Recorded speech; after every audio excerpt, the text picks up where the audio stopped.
Bonjour à tous et bienvenue sur la chaîne Soins de Vie, la chaîne qui a pour ambition de vous accompagner sur le chemin de votre souveraineté en matière de santé et plus largement la souveraineté dans votre vie. Je m'appelle Annick, je suis infirmière affranchie depuis 2021 et à bien y réfléchir, j'y suis de bien plus longtemps que ça. Aujourd'hui, j'ai envie de vous parler de ce que ça apporte au fait d'avoir refusé les fléchettes. Ce sera le thème du jour. Je ne sais pas si vous vous en êtes rendu compte, mais en tout cas, moi, dans mon entourage, je me suis rendu compte qu'il y avait de plus en plus de personnes qui souffraient de maladies qui jusque-là, elles n'étaient pas concernées.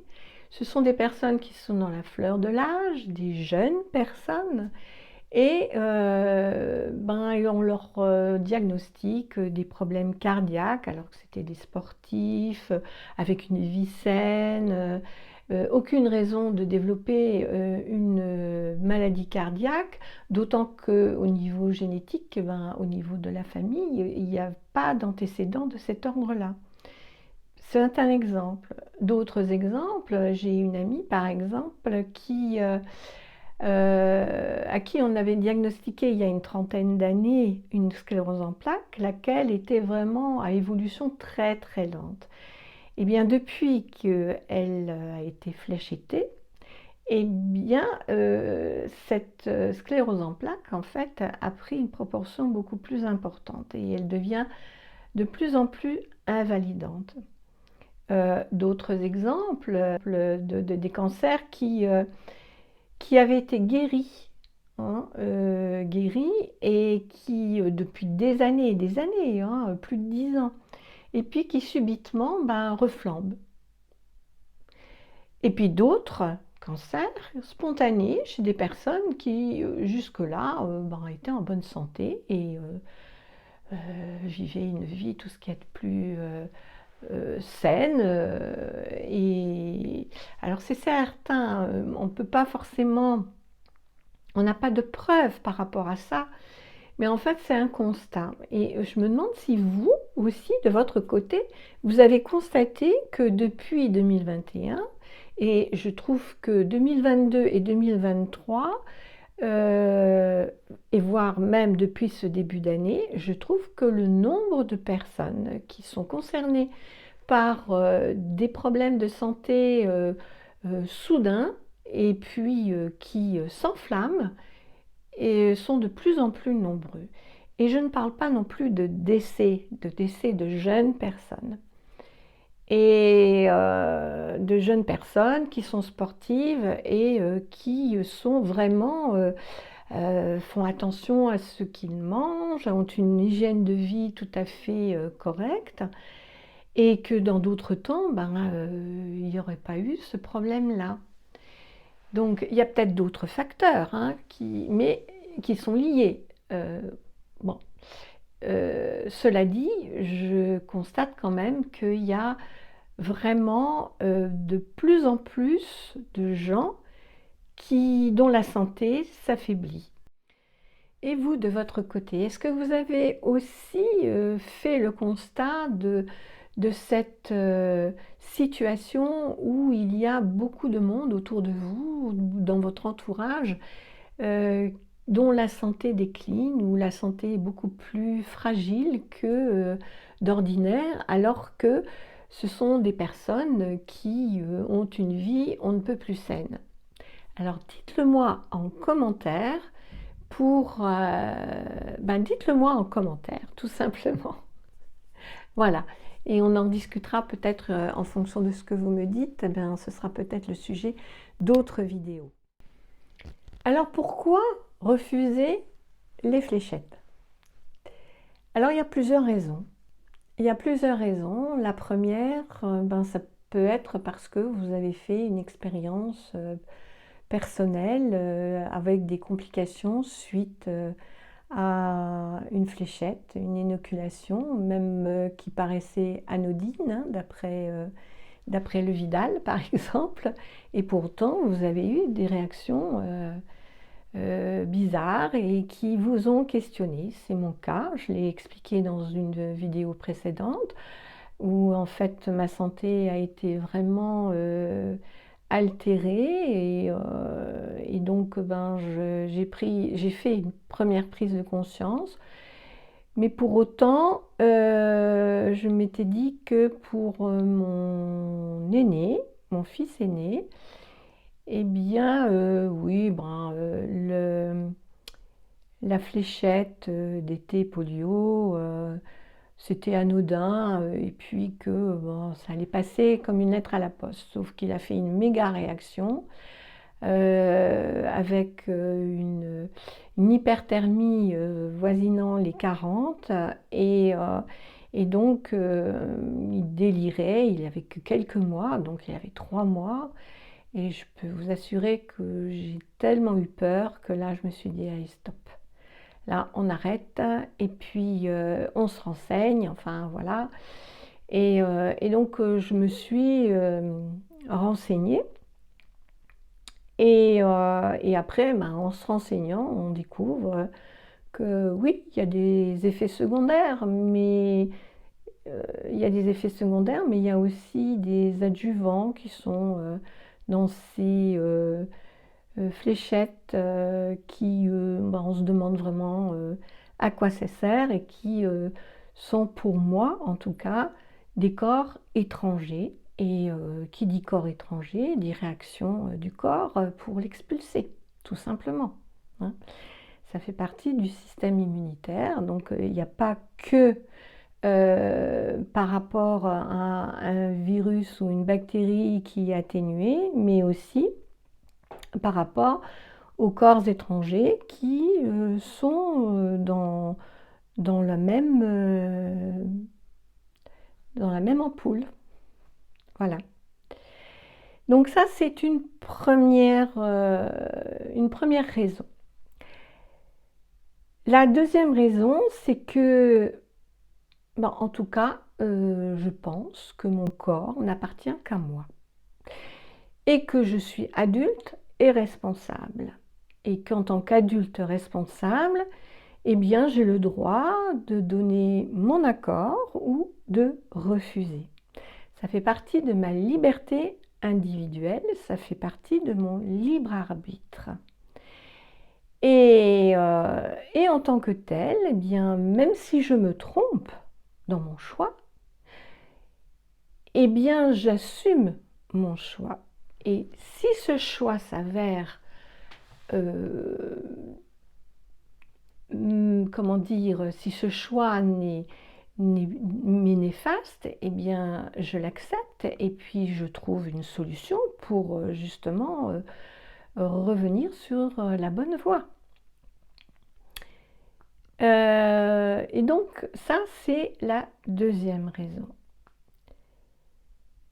Alors, en lien aussi avec le fait que mon corps n'appartient qu'à moi-même, il y a aussi le fait que, ben, après réflexion, on a un système immunitaire et ce système immunitaire, eh bien, c'est vrai qu'il est là pour justement faire barrage à tout ce qui est nocif au fonctionnement et à la physiologie de notre corps.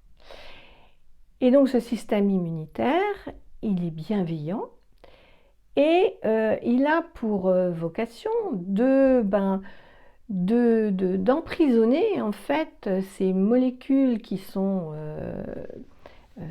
pourraient être néfastes ou qui sont néfastes, et puis donc de faire en sorte de les rejeter, et donc de faire barrière. À y réfléchir, inoculer des virus ou des bactéries, même si elles sont atténuées, ça sollicite le système immunitaire. Et c'est dans ce sens-là d'ailleurs qu'on nous présente les choses, c'est-à-dire que c'est pour éviter que vous soyez malade ou atténuer la maladie. au jour d'aujourd'hui, il faut savoir que des maladies infantiles pour lesquelles il y a justement des fléchettes appropriées, eh bien, n'existent plus réellement en tant que telles. Telles qu'on les avait décrites au départ, en fait, elles ont des formes qui sont complètement différentes au point qu'on n'arrive même plus à déterminer si, par exemple, c'est la rougeole, la scarlatine ou autre maladie. Le système immunitaire, il réagit aussi à tous les produits étrangers qui sont dans ces fléchettes. Pas que pour les virus ou les bactéries, etc., mais aussi pour tous les corps étrangers. Et des corps étrangers, il y en a plein. Il n'y a qu'à regarder les compositions des vaccins, j'ai dit le mot, traditionnels, on va dire. Hein. Donc, notre corps, eh bien, il va réagir aussi à cela. Et donc, il est fortement sollicité. Et quand il est fortement sollicité, ce système immunitaire, eh bien, il s'affaiblit. Et c'est comme ça que on contracte d'autres maladies ou même ces genres de maladies qui sont apparentées à ce pourquoi on a inoculé ces substances-là. Donc, pour en revenir à ce système immunitaire, imaginez par rapport à nos enfants dont depuis 2018, si ma mémoire est bonne, eh bien, dans leur première année de vie, on doit leur inoculer 11 fléchettes. Alors certaines sont ensemble, enfin ça fait quand même 11 bactéries différentes, 11 substances aussi que l'on injecte dans le corps de ces petits bonhommes et petites bonnes femmes. Et donc le système immunitaire qui n'est pas forcément mature, qui est bien là, bien sûr, mais à répétition comme ça, comment voulez-vous que leur système immunitaire soit suffisamment vaillant pour toutes les années à vivre encore après? Je vous pose juste la question. Et en commentaire, vous pouvez me dire comment vous voyez les choses, vous, par rapport à ce que je viens de dire. Avec des mots bienveillants, s'il vous plaît. Merci. Donc, c'est la troisième raison, c'est aussi que, en fait, ces fléchettes, elles ont des effets secondaires, toutes, à part, soi-disant, la dernière en date, qui est à la mode, à partir de 2021, où là, en fait, elle est tout à fait anodine. Alors pourquoi elle est anodine et toutes les autres, quand vous regardez la notice, les effets secondaires sont bien écrits. Mais bon, voilà. Ça aussi, c'est une raison aussi pour refuser ce type de fléchette. Parce que, en fait, ce n'était qu'une expérience. C'était une fléchette expérimentale. Dirigeant ne voyait qu'une chose, c'était pour notre bien, en fait, nous inoculer ces fléchettes remplies de produits non expérimentés en laboratoire jusqu'au bout. Après, c'est soi avec soi. Et c'est là que je rejoins l'idée de la souveraineté. À partir du moment où vous faites un choix par rapport à vous-même, par rapport à votre corps, qui n'appartient qu'à vous, il vous appartient. Et ce corps, c'est quand même notre véhicule, le véhicule terrestre, celui qui qui porte notre âme. Et c'est un temple, c'est notre maison, c'est notre véhicule. Et il est important de le garder en bonne santé, en-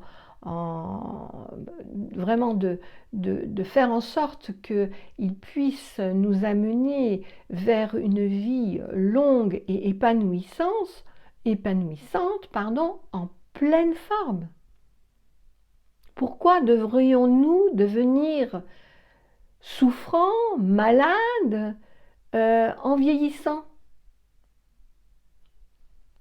Pour moi, c'est pas la finalité. Je ne vois pas pourquoi on devrait mourir malade. On peut quitter ce monde en étant en bonne santé. Moi, c'est ce que je me souhaite. Et je vous le souhaite à vous aussi. Mais pour ça, il faut prendre conscience que on est seul à décider pour nous-mêmes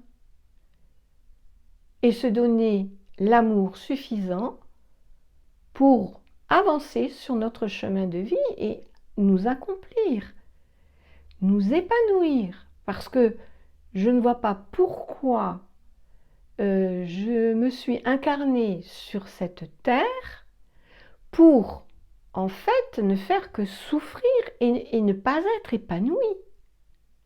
Je vois pas l'intérêt. Je vois pas. Si vous voyez un intérêt à ça, je vous invite à mettre un commentaire et on pourra en discuter si vous le voulez. Hein? En tout cas, personnellement, ça n'implique que moi, mais personnellement, moi j'ai envie de garder ma souveraineté, j'ai envie de garder un corps en bonne santé et, puis terminer mes jours, le jour où j'aurai vraiment atteint, abouti dans ma mission de vie, qui est de vraiment vous accompagner vers un mieux-être, vers vous-même, vers la vérité de ce que vous êtes, pour que vous puissiez vraiment vous épanouir. Et ça, c'est ma mission. En tout cas, c'est la mission que je me suis donnée. Voilà. Après, c'est à vous de choisir. Je n'impose rien à personne. C'est votre choix, c'est votre libre arbitre. À vous de savoir ce que vous voulez pour vous-même. Là, au final, qu'est-ce que ça apporte d'avoir refusé ces fléchettes? Eh bien, pour moi, ça apporte une liberté. Ça apporte une liberté avec soi-même, une liberté par rapport au système qui ne me convient pas. Et bien de faire en sorte que je me prenne en main pour m'accompagner sur le chemin de ma propre vie et être en bonne santé. Et donc refuser les fléchettes, c'est choisir la vie pleine et entière, la vie épanouissante, la vie avec ce qu'elle apporte en expérience et avec suffisamment de joie de vivre, de détachement. Et refuser les fléchettes, c'est une manière de prendre conscience de la spiritualité. C'est vraiment voir sa vie comme étant un chemin spirituel, d'évolution spirituelle. Et le fait de les refuser, c'est une manière de vraiment reconnaître le divin qui est en soi et lui faire honneur. On peut dire ça comme ça. En tout cas, moi, je le dis comme ça. Si vous n'êtes pas d'accord avec ça, si vous avez d'autres manières de voir les choses, n'hésitez pas à me mettre en commentaire. En conclusion, refuser les fléchettes, eh bien, c'est une manière de se respecter, de respecter son corps, de respecter le divin qui est en nous et de lui rendre grâce à ce divin. Et c'est une façon aussi, eh bien, d'évoluer spirituellement sur le chemin de notre vie. Et n'hésitez pas à faire des commentaires et puis à liker cette vidéo et vous abonner à la chaîne. Je vous donne rendez-vous pour d'autres thèmes très rapidement. Et n'oubliez pas, prenez soin de vous. Un corps sain, c'est une vie en harmonie.